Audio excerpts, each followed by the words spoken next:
Misy hetrany fampianarana kosa dia isan'ny mahaliana ny olona maro amin'izao fotoana izao ny fianarana ny teny anglisy. Manokatra lalana maro ihany koa izany ny fianarana teny anglisy izany, raha tsy laza fa tsy ny fisokafan'ny sehatra amin'ny fanohizana ny fianarana ambony any ampitan-dranomasina any fotsiny ohatra.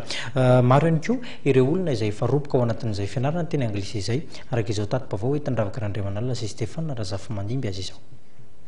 Na tanora na lehibe dia saika mirona any amin'ny fianarana ny teny anglisy avokoa amin'izao fotoana izao. Manamora ny fidirana amin'ny sehatry ny asa ny manampy ihany koa amin'ny fanohizana fianarana ambony any ampitan-dranomasina, indrindra amin'ireo firenena mampiasa ny teny anglisy ny fahaizana mifehy ny teny anglisy.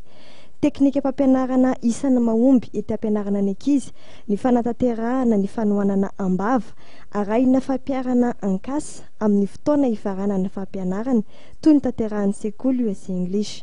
Izy moa tsy tena hoe soutenance de fin d'étude fa public communication no anarany. Le public communication efa mahazatra ny firenena any ivelany manao azy voalohany izy eto Madagasikara.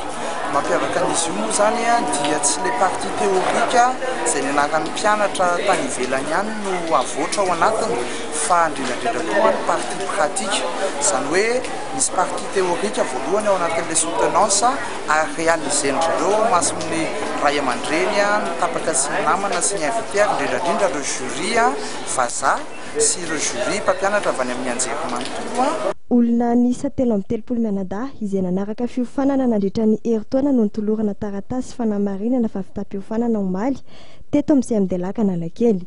Ny fanohizana ny fianarana dia azoana diplôme izay azoana fankatoavana avy amin'ny firenena mampiasa ny teny anglisy. Tsara ihany no manamarika fa dingana voalohany ity soutenance voalohany ity fa mpampianatra ireo dia mbola anao dingana faharoa izay azahoana le diplôme international, diplôme izay ilain'ny mpianatra amin'ny teny anglisy rehetrarehetra aty amin'ny pays francophone raha toa izy ka andeha hianatra na hiasany amin'ny pays anglophone. Ny fiasana misehatra ilana fandikana ny teny antsoratra na ambava ny teny anglisy, ny fitarihan-dalana mpizahatany ary ao amin'ny sehatra ny fandrarana dia ilaina ny fahaizana mifehy tanteraka ny teny anglisy avokoa amin'izao fotoana izao.